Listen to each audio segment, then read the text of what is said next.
नमस्कार माऊली, नमस्कार माऊली. मला नेहमी असं वाटत आलंय की नशिबाची चाल ही बुद्धिबळातल्या उंटासारखी असते, सदा तिरपी. पण म्हणून येणारं फळ तसंच असतं असं काही नाही. अर्थात कधी ते चढत्या क्रमाने मिळतं, कधी उतरंडीला लागतं. म्हणून आपण कसलीही हाव न धरता पदरी पडेल त्याचा स्वीकार करावा. आपल्या वाट्याला आलेलं पुण्य इतरांना वाटल्यामुळं आपल्या पुण्याचं पारडं जड होतं हे खरं, आणि त्यामुळं आपलं आयुष्य सुद्धा कसं बदलून जातं. म्हणून नियतीनं तुमच्या माथी जे लिहिलं असेल ते बदलत नाही माऊली. नियतीला कोणी फसवू शकत नाही ग माऊली, कोणी फसवू शकत नाही.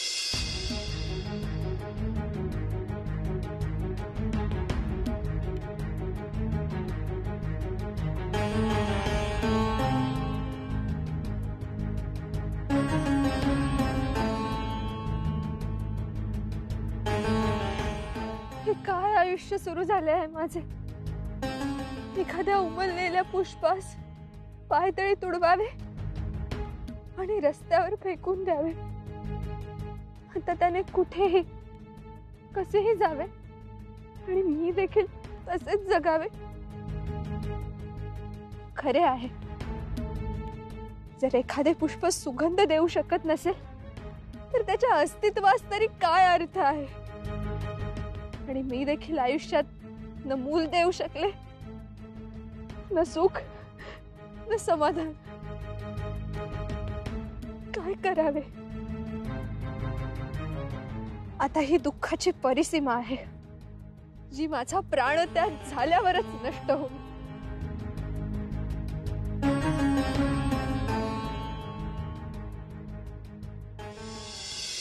पिताश्री, मला हे कदापि मान्य नाही.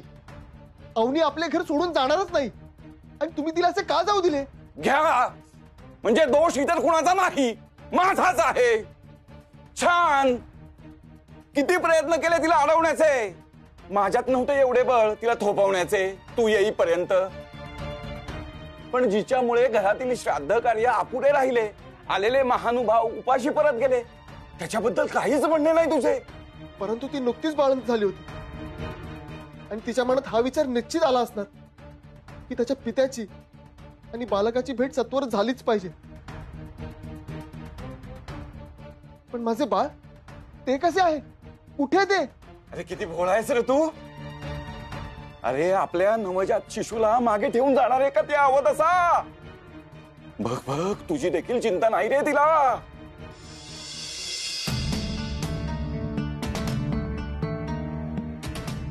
पिताश्री,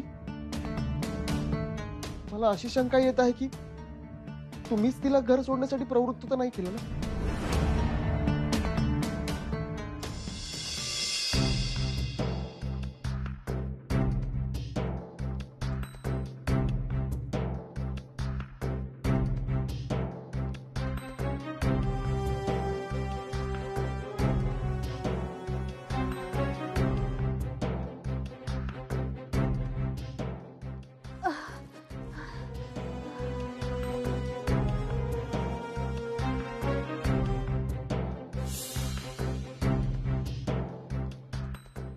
कुठे आले मी, आणि इतकी भयावह रात्र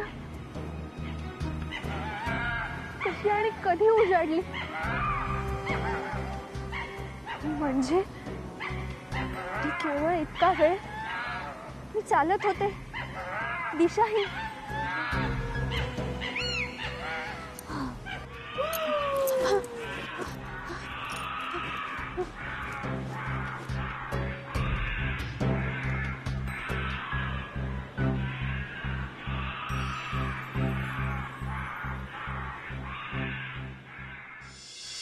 छान छान पांग फेडतो आहेस पित्याचे. या उतार वयात हेच पाहायचे राहिले होते. आपल्या पत्नीच्या प्रेमापोटी इतका अंध झालायस की जन्मदात्या पित्यावर देखील तुझा विश्वास उरला नाही. अरे हातापाया पडून तिला विनवण्या केल्या, नको जाऊस. जे काय वागलो आजपर्यंत त्याची क्षमा देखील मागितली. परंतु माझे ऐकेल तर खरे ना. विश्वास ठेव माझ्यावर. मला क्षणभर जरी कल्पना असती ना की ती असे काही वागेल तर मी आधीच उपाययोजना केली असती. मी तिला परगावी पाठवलेच नसते. पिताश्री, अहो या घरातून माझी पत्नी अर्धांगिनी नवजात बालकासोबत नाहीशी झाली आहे. कुठे गेली असेल ती? काहीतरी सांगितलं असेल. काही सांगायची तसदी घेतली नाही तिने. काय म्हणावे आता. वाटले होते नातवाचे प्रेम मिळेल या वयात, पण अखेर पूर्वजांच्या आशीर्वादाने जे घडेल ते मान्य करावेच लागते.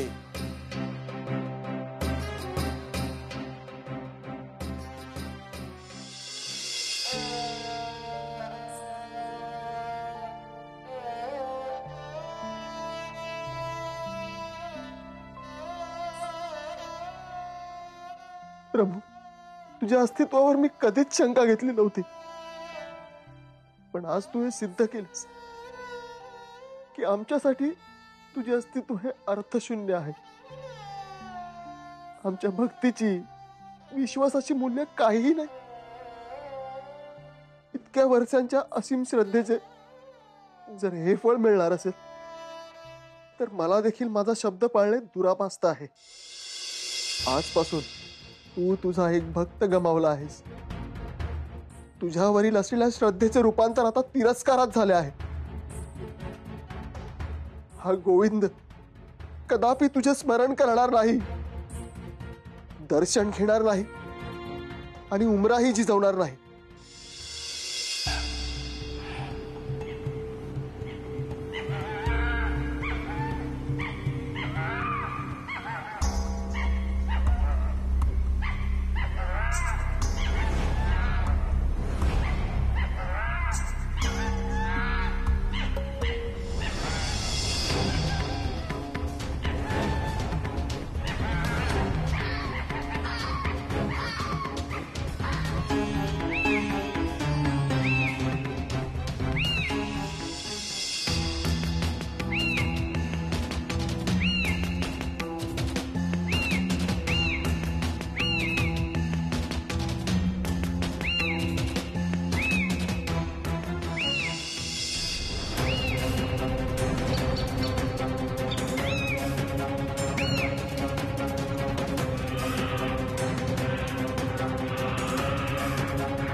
मी कदंबा झोटिंग झोटिंग वंश माझा. मनुष्य देह आपली हार माझा. आज आज माझा आत्मा तृप्त होणार.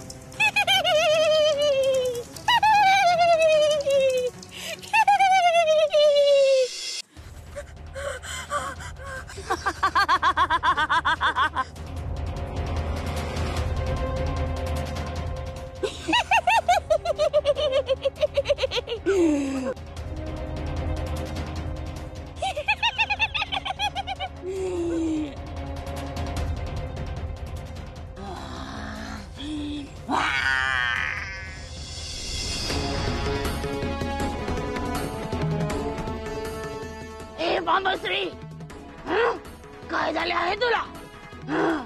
अशी काय बघते माझ्याकडे? तुझा मृत्यू साक्षात तुझ्या समोर उभा आहे आणि तू तू आता भयभीत असायला हवे. भय? भय कसले? याचीच तर मी वाट पाहत होते. परमेश्वराकडे प्रार्थना करत होते. मी तर हाच विचार करत होते की हा देह त्याग कसा करू. ते धाडस होत नव्हते माझे. परंतु तू आलीयस आता. तू माझ्यासाठी हे पूर्ण करू शकतेस. मग मी का भयभीत व्हावे? तुझे आभार मानावे. अगं हे काय बरळते आहेस तू? इतका का टोकाचा निर्णय घेत आहेस तू? याचे कारण काय? कारण तर नक्की नाही सांगू शकत, परंतु ह्या मागचा विचार सांगू शकते. ह्या किंवा पूर्वीच्या जन्मीचे असे कुठले पातक घडले जे माझ्या पदरी पडले आणि त्यातून सुटका व्हायची असेल तर एकच पर्याय आहे. मला हा देह त्यागावा लागेल. हा प्राण सोडून या जगातून निघून जावं लागेल. नाही, हे असंभव आहे. आजवर असे कधी झाले नाही. कुठल्याही मनुष्याने आजवर आपला प्राण माझ्या समोर अर्पण केला नाही. असे नेमके काय घडले आहे तुझ्या आयुष्यात? सांग, मला सांग. गेली 5 वर्षे माझ्या पितृश्रींच्या श्राद्धाच्या वेळी आलेला बुंद ब्राह्मण तसाच अन्न ग्रहण केल्याशिवाय उपाशी परत जातो आहे या घरातून. कुणामुळे?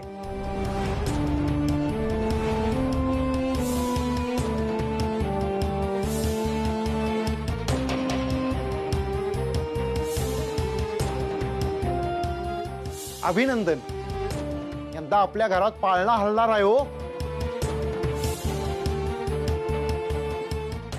जर याही वर्षी पुन्हा तेच अक्रीत घडले तर तुला त्या पापाचे प्रायश्चित्त म्हणून या घरातून आणि गोविंदच्या आयुष्यातून सदा सर्वदा निघून जावं लागेल.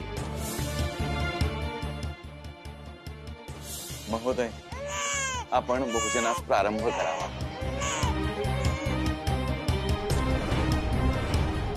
बाळ, बाळ उठ.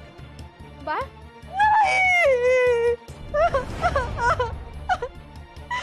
माझं बाळ. इतकेच दुर्दैवी घडले माझ्या आयुष्यात, म्हणून मी हा निर्णय घेते. कुठल्याही स्त्रीच्या जन्माची इतकी विदारकता का असावी? किती आणि काय काय सहन केले आहे तू. तो कितीतरी स्त्रियांसाठी आदर्श ठरू शकते, जिला आयुष्य जगणं म्हणजे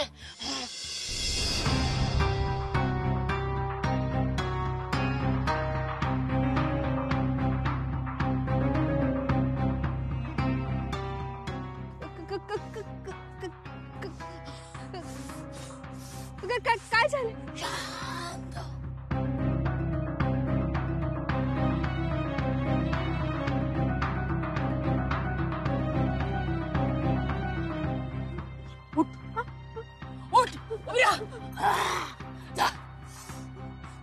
झाडामागे जाऊन लाग. मी नाही.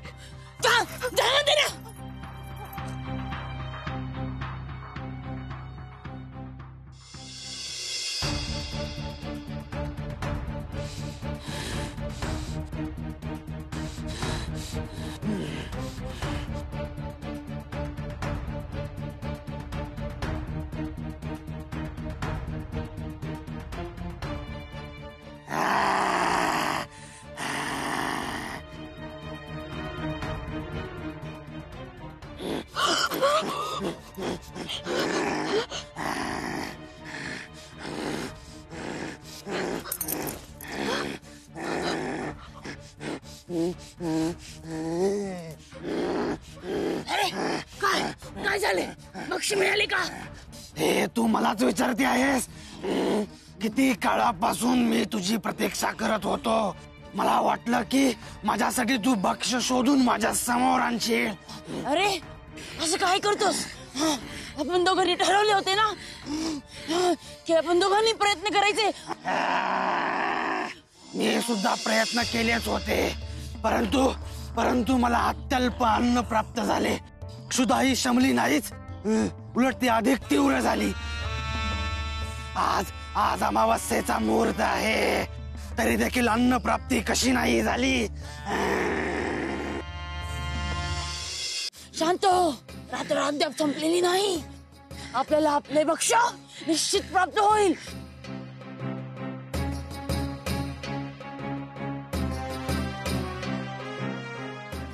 आली. मला येते कोणा मनुष्याचा गंध येतो आहे.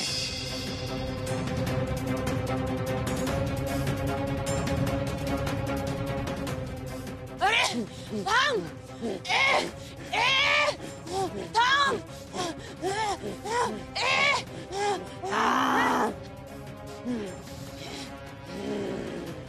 मला येते मनुष्याचे अस्तित्वाची जाणीव होत आहे.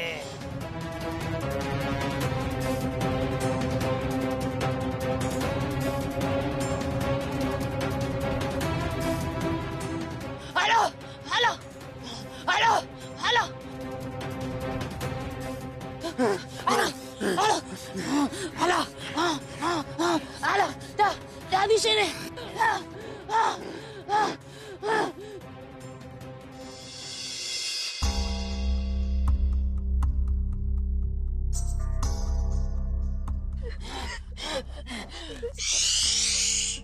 उठ उठ उठ.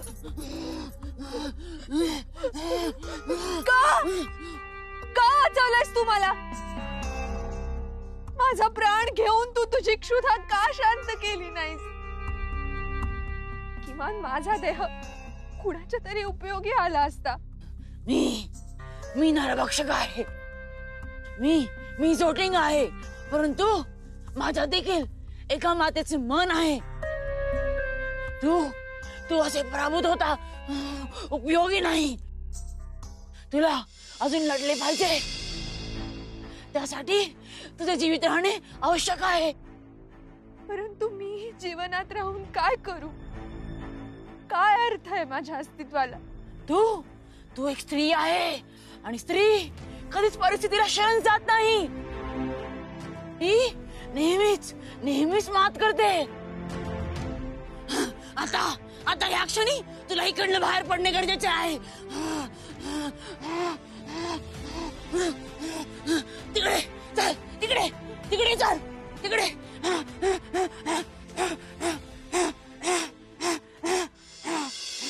अहो, भगवंतानी जरी सांगितलेलं असलं की फळाची अपेक्षा न करता कार्य करत राहा, त्या कार्याचं मोजमाप मी करीन आणि आपल्याला फळ देईन, पण मनुष्याचा स्वभाव तसं कार्य करायला तयार होत नाही. मला वाटतं माऊली, संपूर्ण सृष्टीत मनुष्य हाच एकमेव असा जीव आहे की जो प्रचंड स्वार्थी आहे. आणि खेदाने असं म्हणावं लागतं की हे सत्य आहे. कारण इतर कोणीही जीव आपला वर्चस्व दाखवू इच्छित नाही, आपला हक्क शाबित करू इच्छित नाही. मग आपणच असे का वागतो ग? याचं समाधानकारक उत्तर जेव्हा मिळेल तेव्हा मनुष्य म्हणून खऱ्या अर्थाने आपला विकास झाला असं म्हणता येईल. असो, आता पुढील भागामध्ये पाहूया आपली कथा काय वळण घेते ते. पण तोवर उतू नका, मातू नका, घेतला वसा टाकू नका.